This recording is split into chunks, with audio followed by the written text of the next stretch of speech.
Thank Erin Dombey with she's the Leadership Search Director with Y Scouts. We'll be passing the baton over to her. Reminder that we have today's session, resume tips, tricks, and preparing your social media for interviews. And then also, make sure if you haven't registered already, hiring managers, what to look for on a resume and setting up your interview to learn about the person and the impact they will bring. And I would say, even if you aren't planning on interviewing somebody, another good one to sign up, because then you'll know what people are thinking, because the third session, October 8th, is how to interview, tips for job seekers to stand out in the midst of the masses. So a lot of exciting things going on, and especially as we're all pivoting in this crazy COVID world, as we were just talking about.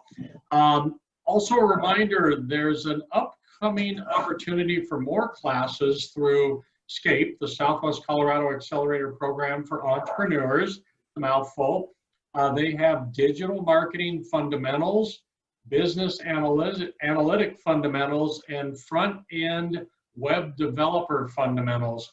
And these are all offered through Udacity for free. And you end up getting a nano degree after you finish the programs. So check it all out at goscape.org,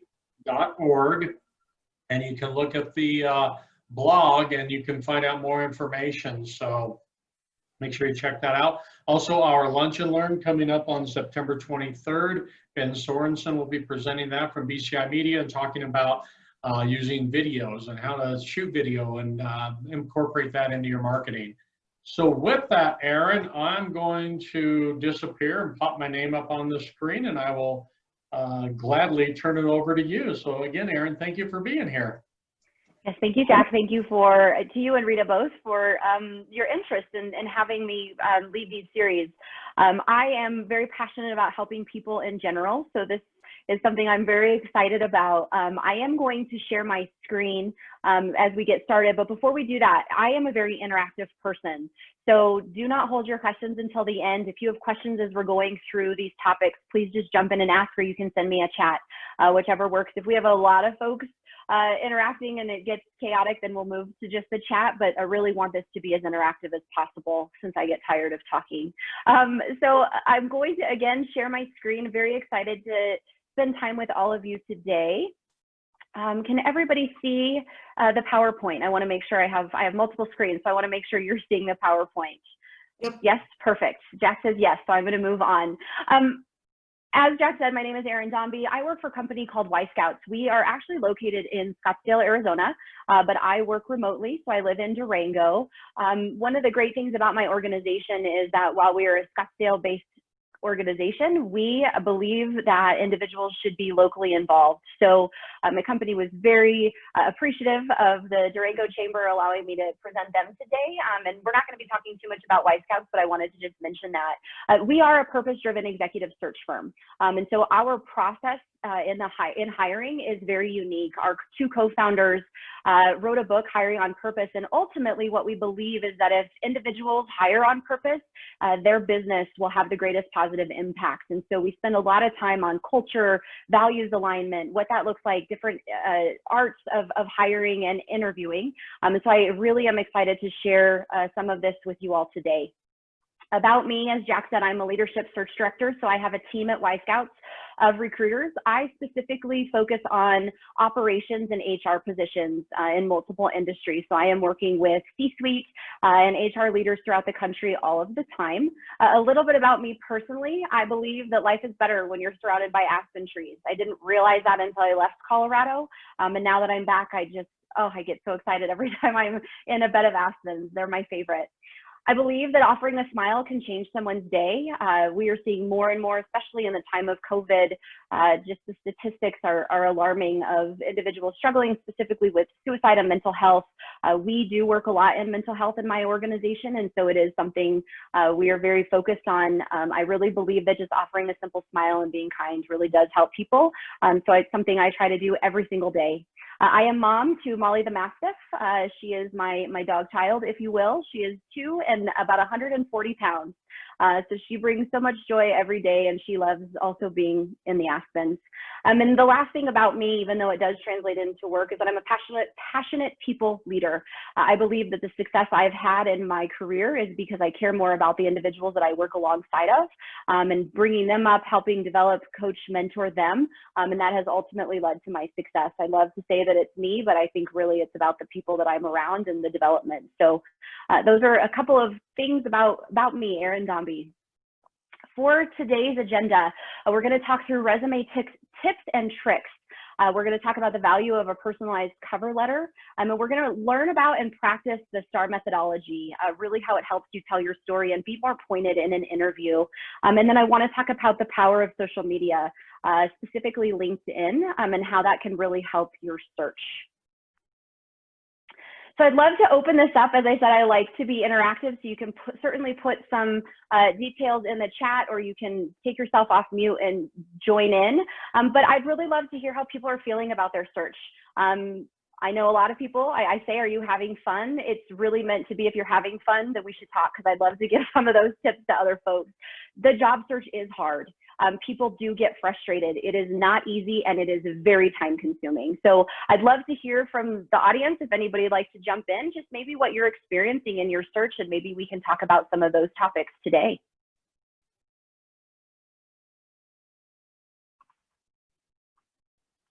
Anyone?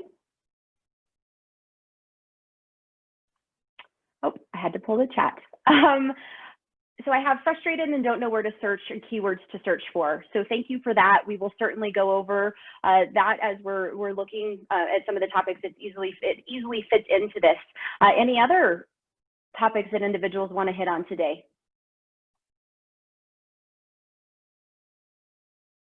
Okay, if you have things as we're going through this and you want to jump in, the best style of your resume, we will certainly talk about that.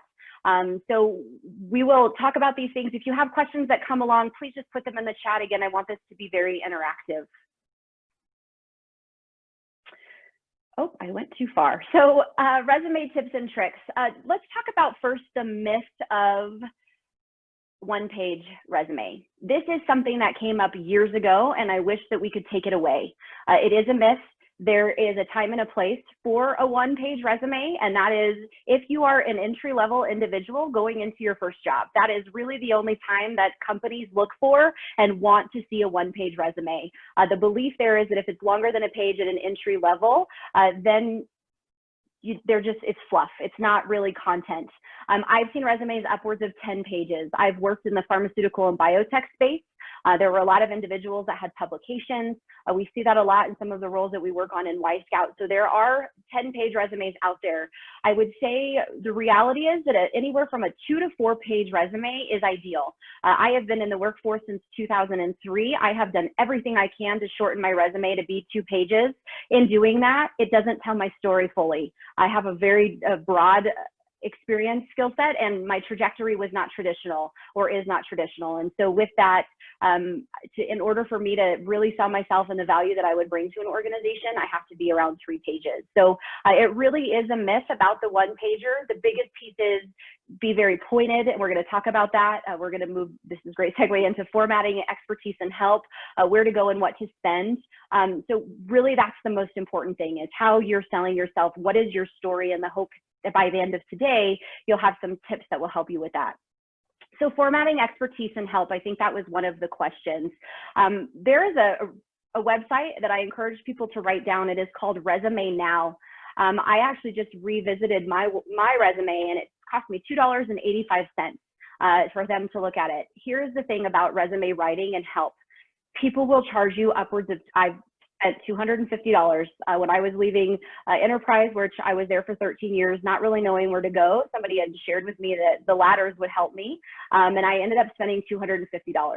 Not to put that organization down, in general, that $250 was much more money than I should have spent. And there are ways that you can format it. What I love about resumenow.com is that there are different formats. So here is the key, and it's not going to be a specific, you really have to think through, and you'll hear me say this a lot, about the audience that you're in front of. So for example, I see a lot of marketing professionals that put a lot of graphics and a lot of photos. They put their own photo in there. I think that's great, but that's not well received for all roles. Example would be an engineering firm. They don't care about the graphics. They want to know content and who this person is, and that's the most important thing. So I think if you're looking specifically for formatting, even if you were to just get on Google and do Google image, find what is first aesthetically pleasing to your eye. Once you write the resume, then go back and reformat it in maybe 2 or 3 different ways, because again, you have to feel good about your resume, but you also have to gear it towards your audience. I am a big fan of very simple, name at the top, your contact information, make that bold, and then from there putting skills and attributes and why you're different. If you're going to list out specific functions or areas of expertise, that's great. A summary is also warranted. So I ask people, and this is another concept for you to write down, and that's a purpose statement. It actually takes the summary of what some people will put of, I'm a HR professional who has years of experience, motivating teams, you know, that brief just summary, and then putting it into what is your purpose in work? What is your why? It doesn't matter what level you're going into, if it's a C-suite or if it's entry level. What is your purpose? What is your why? Let people know who you are as a person. Again, staying professional, but it is really up to you as long as you're, again, telling your story. From there, I think it's important to put obviously the information anywhere from 5 to 7 bullets under each role is probably good if you are 10 plus years in the workforce. If you're under 10 years, probably 3 to 5 bullets is sufficient. Those bullets are going to be under your title and the organization, really highlighting, and we are going to talk about this later, using the STAR method, what those bullets mean to the organization, and again, you telling your story. So that's what I prefer. And again, other people will have a side column where they'll have all of their information on the side, and then it's broken up. I like that. However, for me, if I were to do that, it takes my 3-page resume and makes it a 7-page resume. And so that's the other piece of it, is the formatting is really about the content that you have and what you're going to be incorporating based on your experience. Are there any questions so far? Okay, well, if there are, please put them in the chat. LinkedIn and resume alignment. This is critical. One of the things that we will talk about, and forgive me and I ask for forgiveness, if you will. I will be bouncing back and forth because we are going to talk specifically about LinkedIn, but some of these points are valid. Your LinkedIn resume and your written resume should mirror each other. The only difference that I suggest in LinkedIn is that this is an opportunity for you to share a little bit more about who you are. Some of those points that I had put at the beginning about mom to Molly the Mastiff, you know, passionate people leader, giving a smile. On my LinkedIn, I have bullets of who I am as a person. It shows me that I have a personality, what my personality is, what's important to me, and my passions. Some people will overlook this, and the reason that it shouldn't be overlooked is that because companies are still looking at social media. They are looking at your Facebook, they're looking at your Instagram, they are looking at your LinkedIn. This is the one piece I will talk about in more detail, is LinkedIn should be a professional social media. It is really different. In my LinkedIn looks very different than my Facebook or my Instagram, but it aligns. So when somebody looks at my LinkedIn profile and then I send them a resume, they will see very clearly similarities and what that looks like. Now, if you are not an individual who wants to put the content and those bullets in your LinkedIn, that's okay. But the flow of it should match where you went to school. Please put the years that you worked in these organizations. I know that some individuals believe that, you know, the year and your tenure will actually knock you out of play. I disagree. I've seen that before. People have given me that. It actually, the workforce is changing in the sense that people want to know people. One of the best things that I've seen happening with COVID is that more professionals are really taking the time to learn about what's important to them. And companies are also attracted to individuals that have kind of gone through those steps. And so again, putting in as much detail as you can on your LinkedIn goes a long way. Back to the resume and that alignment. It is great to do it side by side. One of the things that I also encourage about resumes, even though it can be time consuming, is to take a job description, put it side by side with your resume, actually write out what you've done for specific points.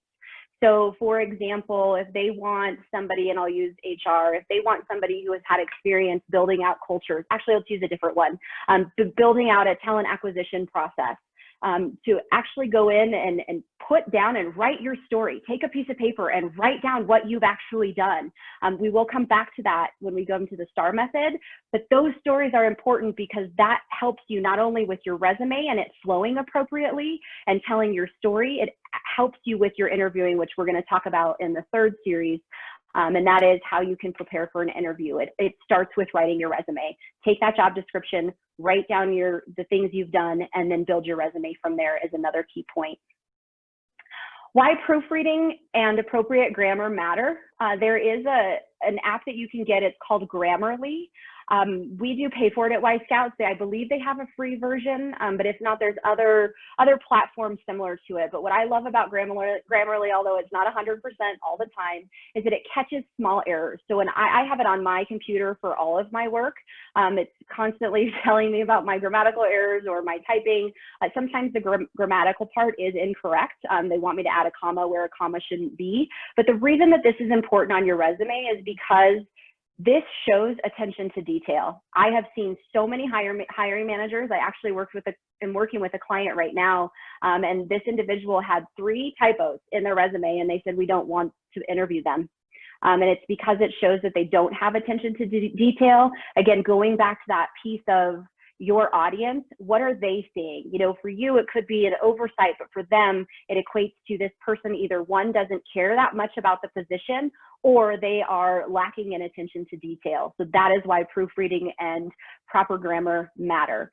I encourage folks to have at minimum 3 to 4 individuals outside of yourself reading your resume, looking through it, asking questions. What does this mean? Why is that? Again, it does sound time consuming, but the more that you're able to answer those questions and then ask yourself other questions, the better prepared you will be to write an amazing resume.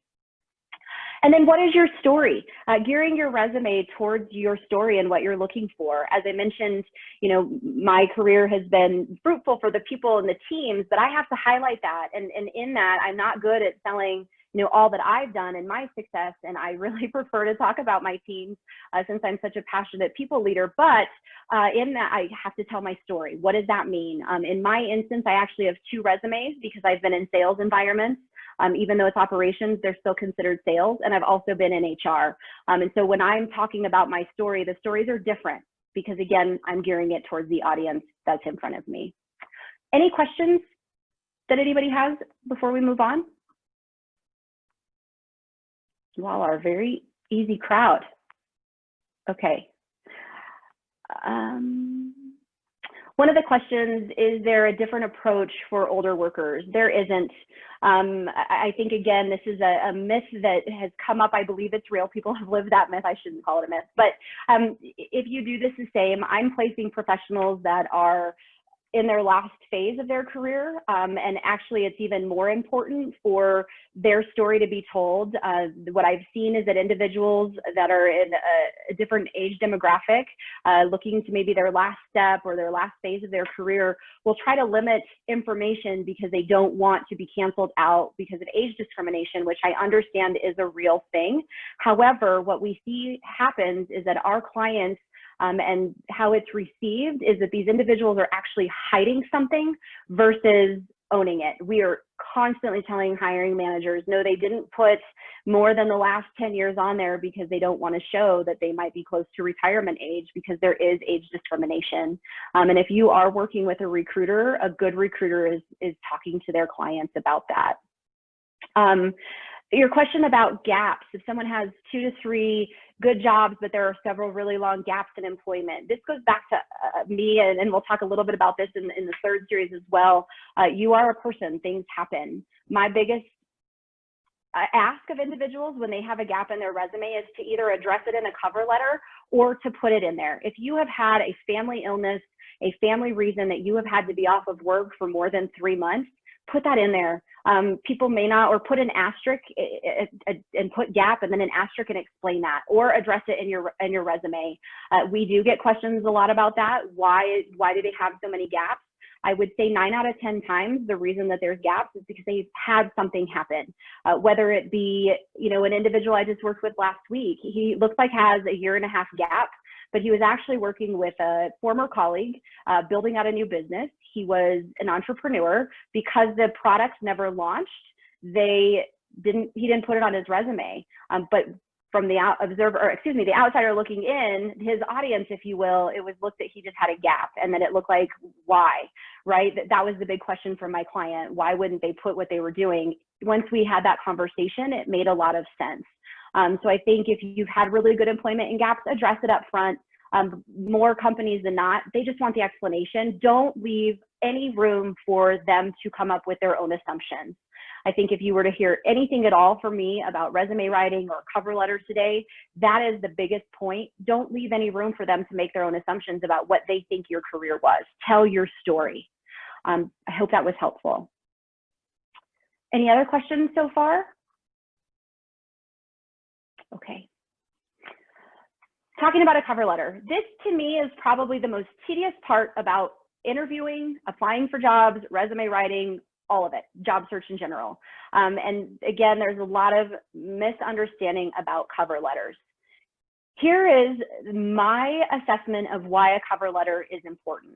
It allows you to talk through, as I mentioned, some of the opportunities or some of the assumptions that an individual will make. Going back to myself and my career, because I've been in both sales and HR, when individuals look at my resume, they may not understand. Like, they may say, what does Erin want to do? What is her long-term goal?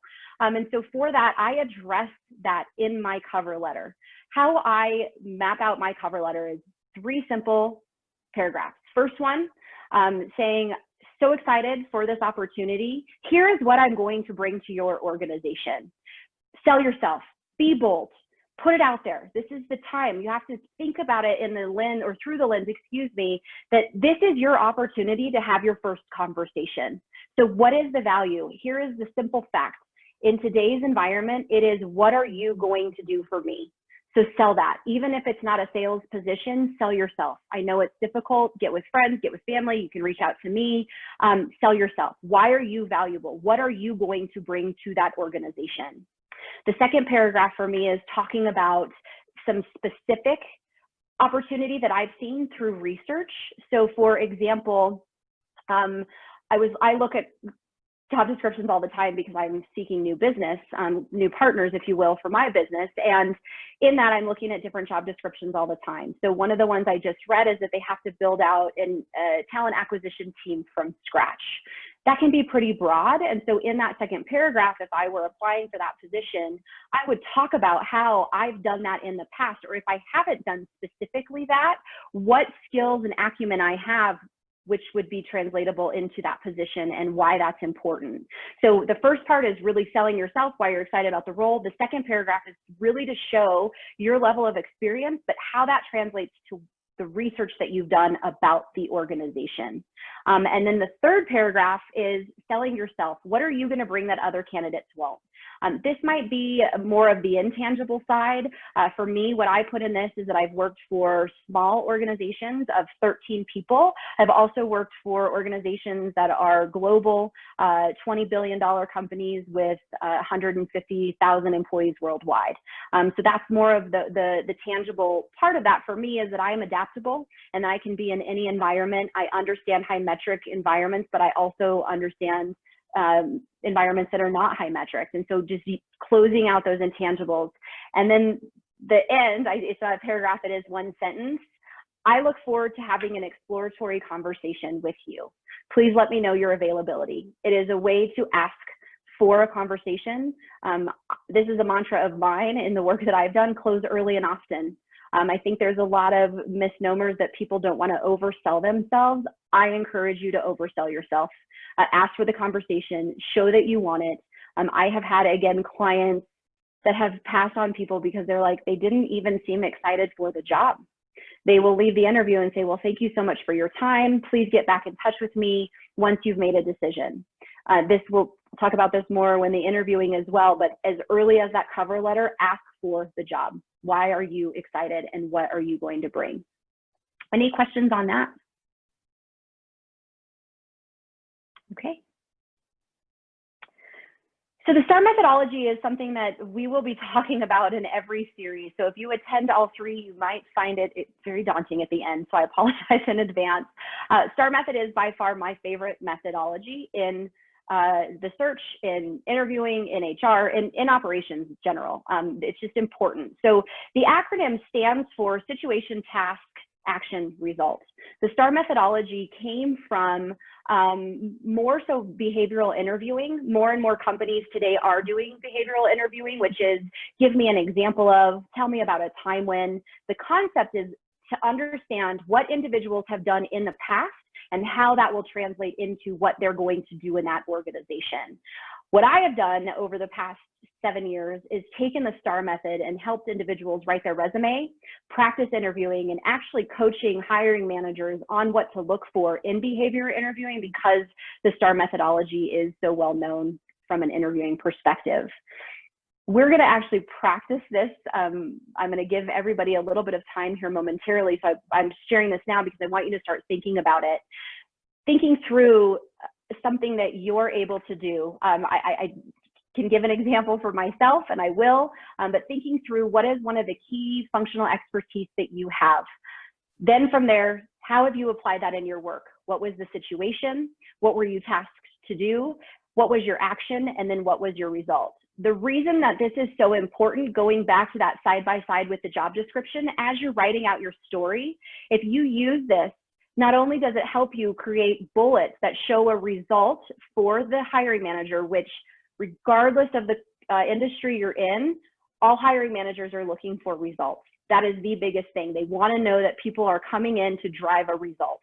That writing it out using this methodology helps you with that in those bullets in your resume. It also helps you practice when you are getting ready for an interview, because what I've seen is that if individuals have notes and are taking this and have bullets to speak to, then they're able to tell their story in an interview and it flows well. I just spoke to a candidate last week that shared with me before the interview that in the last couple of years, they haven't, well, not couple, last 15 years, they haven't interviewed. All of their jobs have come from their personal network or professional network or people that they had worked with previously. So they didn't know the art of interviewing. And so I shared with this person, please use the STAR methodology, go through the job description, go through your resume, write out the STAR. Even if you only bring in 4 or 5, bring those to the interview. And she shared with me afterwards, the interview went so well. She said, Erin, if I had not used that STAR method, I think I would have been all over the place. And so taking that concept when you're writing your bullets, you're actually helping yourself prepare for the interview as well. So I said to share or to think about, excuse me, a situation or your functional expertise. So I'd love for you all to take out a pen and paper if you don't have one. I want you to just spend a few minutes. I'm going to give you, let's say 2 minutes. It's 12:30. At 12:32, I'll chime back in. But write out your STAR. Put a bullet point, something that you're doing right now or have done recently that would be advantageous for a company. Put that down as a bullet using the STAR method. Again, what is the situation? What were you tasked with? What was your action and what was your result? I would love for a few people, once we hit that 12:32, to share what their bullet is, just to get an idea of the STAR method and how it works in action. So I'll give you a couple minutes for that.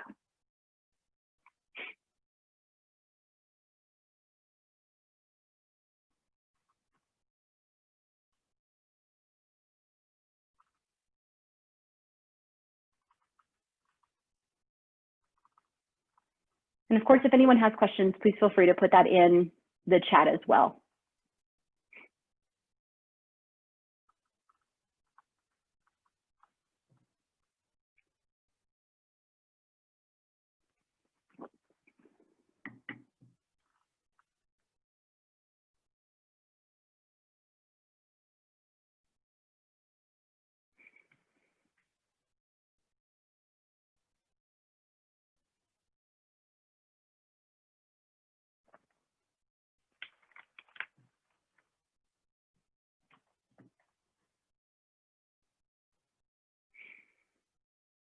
Is anybody wanting and willing to share what they've got for their bullet?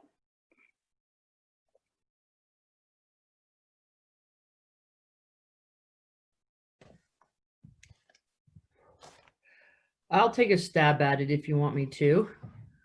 Yes, I'm sorry, just because I have the way that this is set up. Who's speaking? I'm sorry, that's all right. My name's Julie Westendorf.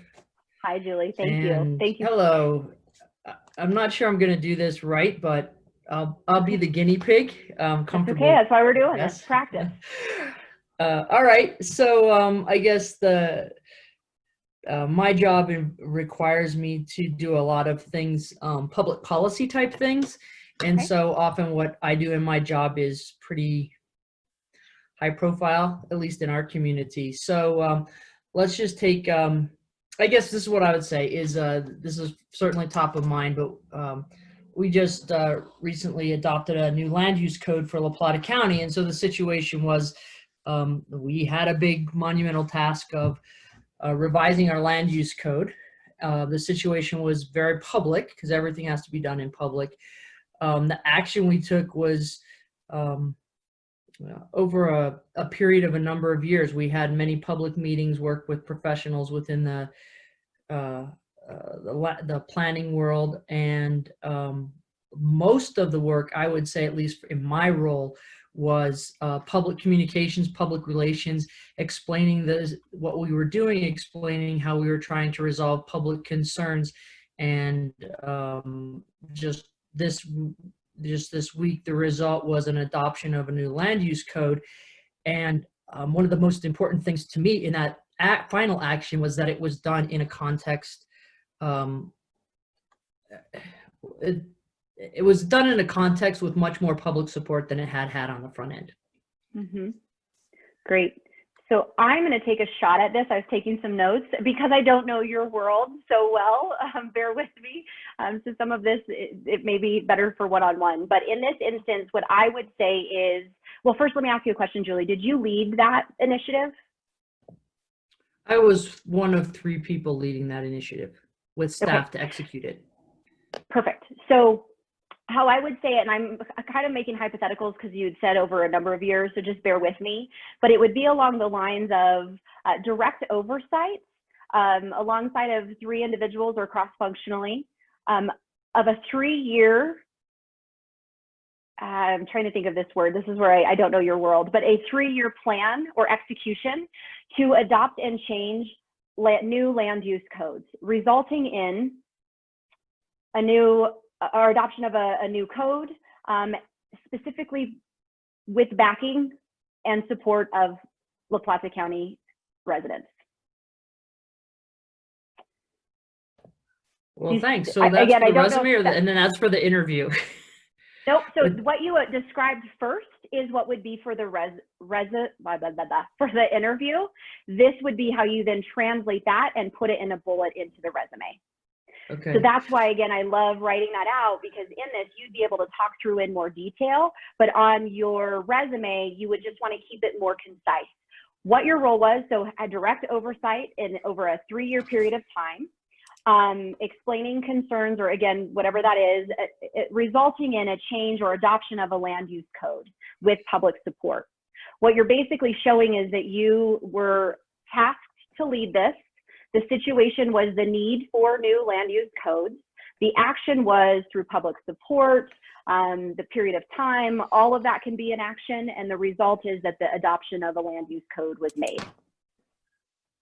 Okay, well, thank you very much. And anyone who's not done this exercise yet, I would encourage you to talk now so that Erin can write a bullet point for you on your resume without you having to worry about it.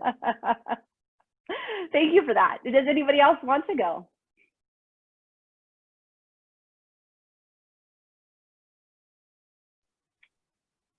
If nobody wants to share, that's okay. Does anybody have questions that they maybe, can't see how it flows, anything at all? I know I'm moving fast, so please pause me and I can help. If nobody else, just if this will help, I wrote down created an enhanced membership program to generate increased revenues by soliciting prospects.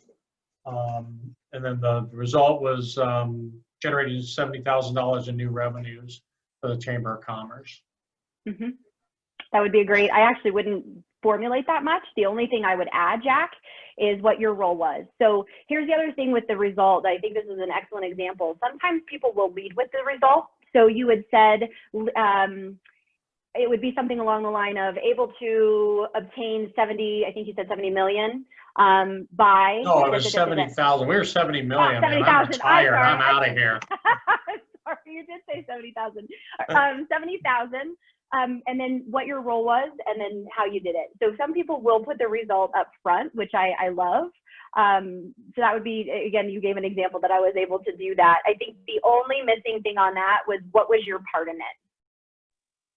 Oh, Meaning, did you lead it? Were you hired by, right? These are the key words. Like I led, I directed, I supervised, I was tasked with, something along that, just so that they can identify what your involvement was and why it's on your resume. So I put at the beginning, created. So I was responsible for creating the program and the enhanced level program. So I need more descriptive words than that. Yeah, so what I would actually say on that, if you led a program, and this goes to the question that we have, does it create one bullet? It can be one bullet. It can be multiple bullets.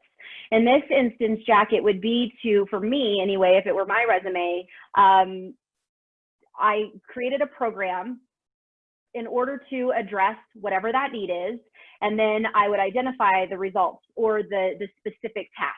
So with Julie's example, it was a couple of things layered in there, but it could still be encompassed in one action, if you will. In this instance, creating a program, what does that mean? That program may be 5 bullet points of, I had to, enhance the program by cross-functionally partnering with so-and-so. That shows you have cross-functional capabilities. Had to, now I'm forgetting your words, but had to create or work alongside of the public, right? You would include that, and then equating to results. Or if there's multiple results, you can put a synopsis of the action and then the results that it led to, if that makes sense. Yeah. That's a great example. Of course. All right, I just realized time. So for the sake of time, I am going to move on, but here's what I will ask on that. If anybody wants to go through this, I'm happy to set up time. I know that the STAR method, to wrap your head around, takes a little bit of practice. Once you get into it, you can move pretty quick. But if you're hearing this and you are completely stumped, please email me, reach out, and I will spend 15, 20 minutes with you, really understanding your business and what you're trying to accomplish, and I'll get you started. So I have no problem helping with that. Oh, I've got to come here. So the last section that I want to talk about is the power of social media. Here's a couple of tips and tricks. I will share my contact information at the end, so thank you for that. Tips and tricks. I've said a couple of these already. The biggest tips that I have is, one, LinkedIn is not Instagram and Facebook, excuse me. When it comes to the do's and don'ts, do not put a leisurely photo of yourself. I actually, interestingly enough, and I'm sorry I keep telling these stories, I had a client where they did not move forward with an individual because this person was in a hot tub, in a bikini, drinking a pina colada. And they really questioned the professionalism of that individual. So companies do look at that. Hiring managers look at that. It does not have to be a suit and tie. But I would do what is considered a professional photo from the neck up, showing your smile, personality. You don't have to be, again, business attire, but you certainly don't want to be on the beach drinking pina coladas either. So please do know that hiring managers, do look at that. The other big tip that I had is, again, that resume, and it should mirror your resume. I think the biggest do that I have is that individuals will get on LinkedIn and say, I've done LinkedIn. And that's what they do, and they kind of expect for individuals to reach out to them. Here is the one thing I will tell you about LinkedIn. The more active you are on LinkedIn, the better results that you will have. You can put today, if you're open to opportunities, you can put geographies that you're open to. You could follow groups that are in similar industries such as yourself, companies, even following your own company. Being involved and engaged is critically important. And here's the other piece of it that people don't understand is the more active you are in LinkedIn, the more recruiters like me are going to find you. I have some tips and tricks of myself to go out and find top talent in the country. And I would say myself and my team do an excellent job of finding unicorns.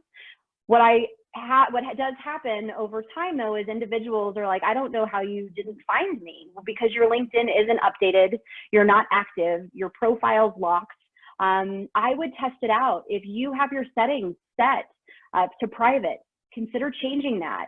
Again, people are not hacking LinkedIn like they will with social or other means of social media. This is generally a great place to network, to connect with, to learn from people. Utilizing groups is something that people don't know about. I am in HR groups. I am in diversity groups. I am in company groups for industries. So I worked at a period of time, as I mentioned, in biotech and pharma. I am in those groups, following organizations, following companies that you're interested in, going back to that cover letter and how that connects.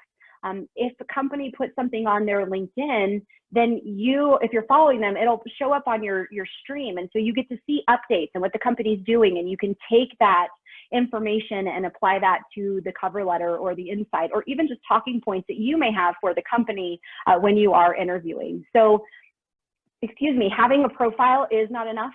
Be active, connect with people, have conversations. Here's the one thing I will say that I am very thoughtful about is I don't use LinkedIn to sell.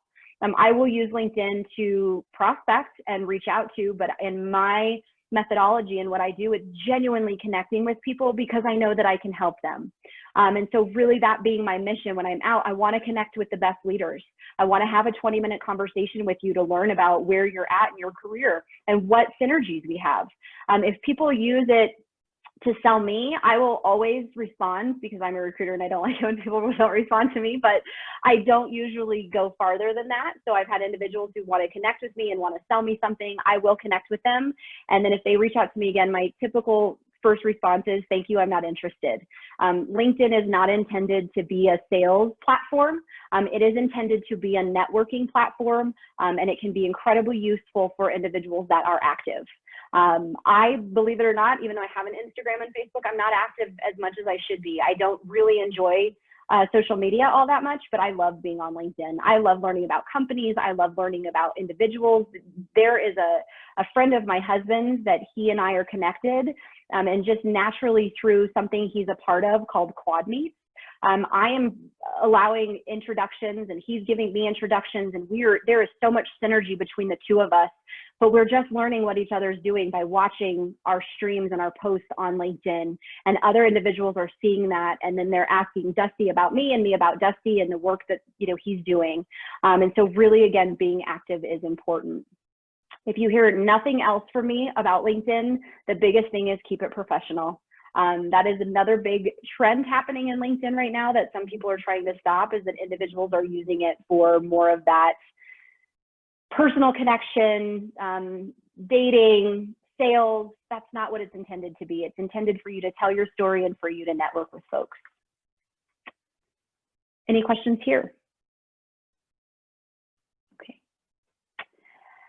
And then that is the wrap up for today. Again, I said this at the beginning, we believe that hiring on purpose positively impacts lives and companies. And so that's the other last plug, if you will, I will make. Make sure you're doing and looking at information about culture. LinkedIn will help with that. If you are active on LinkedIn, culture is big, and you are going to hear and see more about company culture. It is not going away. If anything, COVID has heightened that insight and thoughtfulness for individuals. And so LinkedIn is another great place to look. But if you are, I know that there is a couple of companies in Durango that are B Corps, but individuals that have a strong connection with the chamber or B Corps or sustainability, those are organizations that tend to have as much of a focus on their people as they do the initiative and the product that they sell. So really being intentional about the types of companies that you're looking for is critical. I'm going to stop my share there. I have a couple of questions that I wanted to make sure I got through. One of them was about search and keywords. So when you're looking, I don't know if Ashley, you'd like to share some of the challenges specifically, and we can talk through those. But if you are having challenges with keywords or searching for jobs, especially on Indeed or other job boards, I would actually get on Google and start looking up some of the other phrases that people could be using. So for an example of that, I just had an individual, this might be a terrible example, but we hired her as a VP of HR, and she's like, I want to be people and culture. So we are seeing a trend in the industries, or excuse me, in the companies that we work with, that a lot of folks are wanting a different title. And so it could be something as simple as that. If you're looking for a recruiter position, it might be talent acquisition. So Googling what other examples are, other examples that you can see on LinkedIn, or excuse me, on Google, so that you can then go back on LinkedIn or on other job boards to search. So you do have to play around with keywords. Again, I don't know if you are comfortable sharing some of your specific frustrations. Ashley, I'd be able to answer that more pointedly, but those are some tips, is just getting creative and Googling what other terminology is in that industry or field. I guess I would chime in just to say, I think I feel stuck when you're searching for jobs and it only gives you like 20 options, you know, like the typical job names. And those are all things that I don't do. Like I do more like outdoor education, mentorship, program management, things like that. And I never like see a thing that really fits with like what my career is. Got it. Do you mind if I ask, what is your career? Well, currently looking, but have been doing like gap year programming, wilderness therapy, just like working with young adults in different kind of like mentorship-esque programs. So with that those are going to be more of those intangibles that I would say. And so I think it would be worthwhile for you to think through more so about specific companies or industries that are aligned with that, and then look for the specific roles in that. As I'm hearing you talk, I don't know if there is going to be a lot of those titles. And so those are going to be keywords within a job description. And so getting creative, right? Education and outreach. For you specifically knowing that to me, and I'm not a pro at your industry, but that to me equates to nonprofits. Looking through and going on to a 990 and what are the nonprofits in Colorado? What are the nonprofits locally? You know, and then how does that apply? And so it may then, you might take an extra step to figure out what is the industry that you're in, or if it's again a nonprofit or for-profit, and then from there, what are the companies, and then looking at the roles that they specifically have. So your search actually may be outside of a job board. It may be really targeting companies, and then from there, I can even help you with this, that even some of those industries may have a recruiter. So one of the teams at Y Scouts, all they work on is social impact. So they are primarily working with nonprofits or for-profit companies that are out there making a social impact. And so finding a recruiter then that would be aligned with your expertise would be good. But what I'm hearing, education outreach would be a keyword if you did want to stick to job boards. Nonprofits again would be another. But I think specifically you're going to have to go into the industry, learn the companies, and then seek the jobs. And I'm happy to communicate more with you about that offline. Thank you. Appreciate it. Of course, no problem. Let's see here. I will still share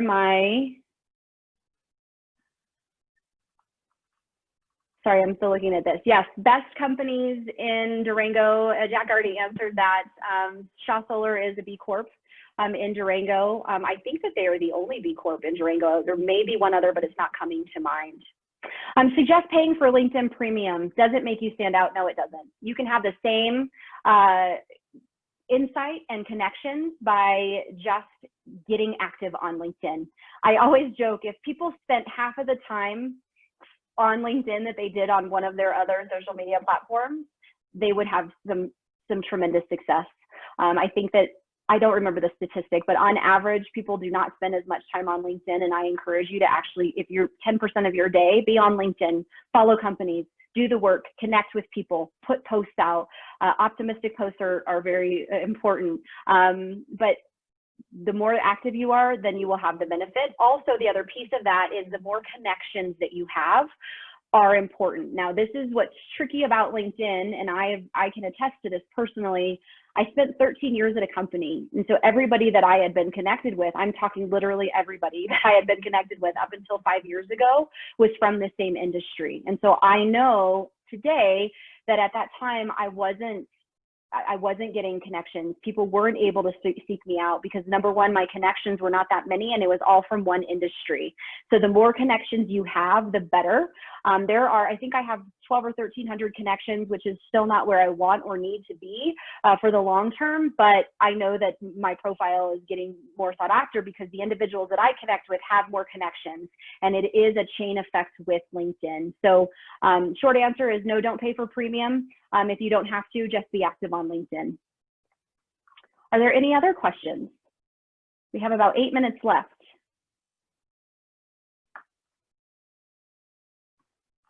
Okay, well, I will be hanging on for the next 8 minutes. I am going to put my email here. It's probably the best way to reach me, but it is Erin@yscouts.com. So if you are interested in connecting, please just send me an email. If you'd like, you can share your availability. I have a really easy tool. Usually I just respond with my availability that you can click on. So please don't hesitate to reach out. I would say phone number is good, but I tend to keep my phones on Do Not Disturb because I am typically in meetings most of my day. So the best way is to get in touch with me at Erin@yscouts.com.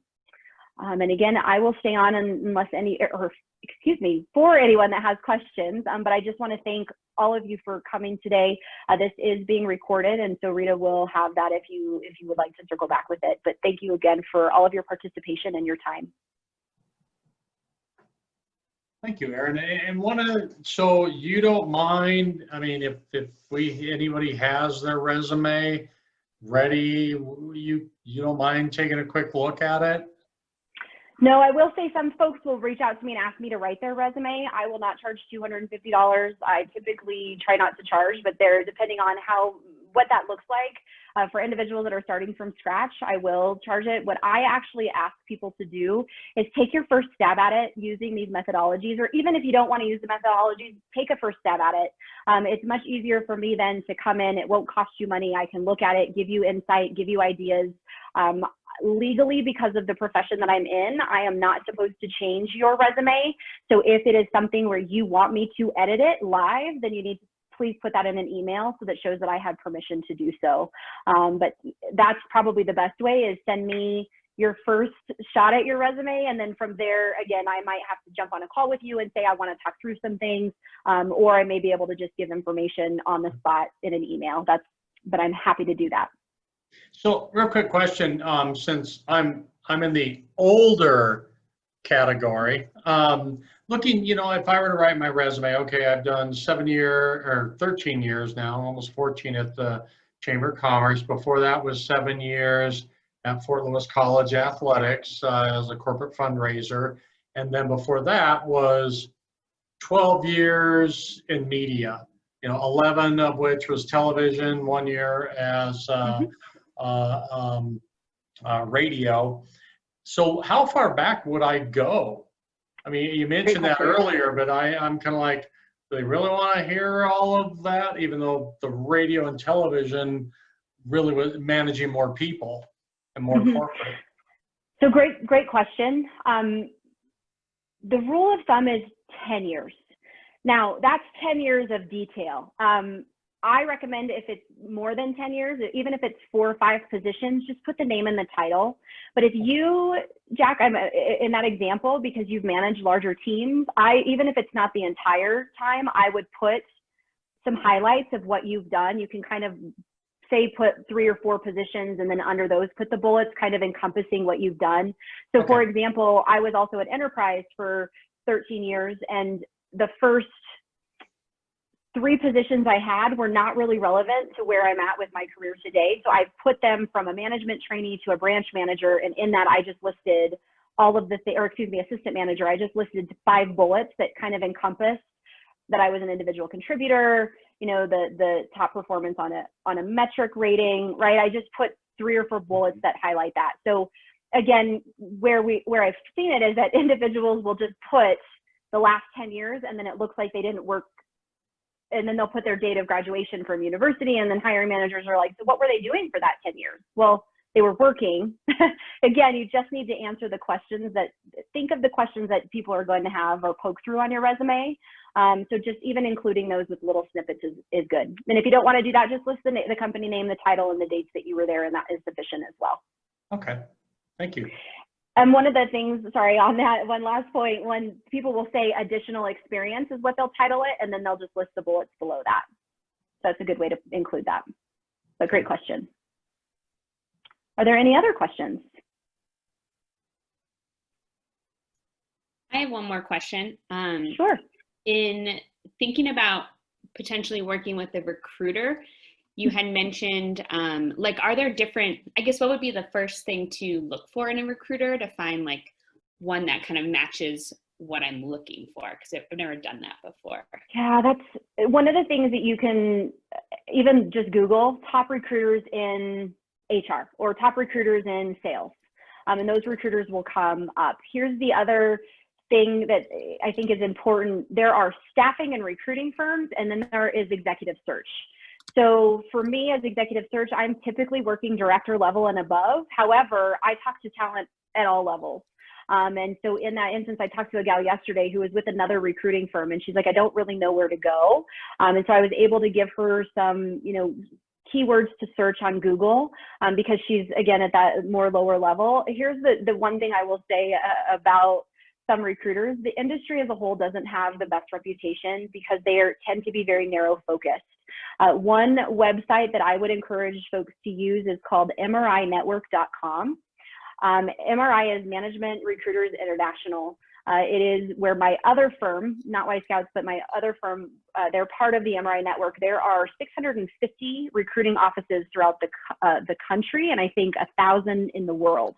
And so what I love about mrinetwork.com is if you look in that, there's keyword searches, what will happen is it will identify specific roles and recruiters that have that specialty.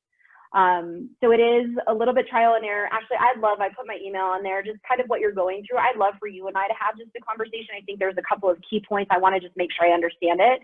Some key points, and then just knowing what you do, I'd really love for you to talk to one of my teammates that does work on social impact to see if there's synergy there. But the best place is just Google top executive search in whatever your industry is.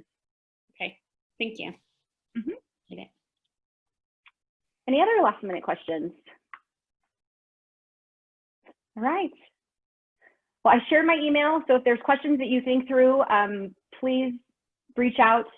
Again, we have a series next week, which is much more about or focus on hiring managers and what to look for. So we're gonna be talking through some salary laws and some other just trends that I think is important for hiring managers to look for. But I will be talking through how to look past a resume and what to be looking for with hires. And on that, it will be specific to some of the trends we're seeing on people taking positions during COVID and what that means for retention. So I will be hitting on that just a little bit. So I think even if you're in the market, you're not a hiring manager, it will still be insightful for you to come. And then of course, on October 8th, I think is the date, we will have interviewing tips.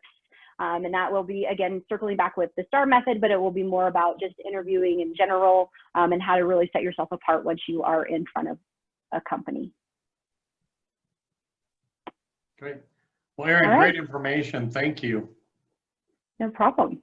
Thank you for the time and participation. Absolutely.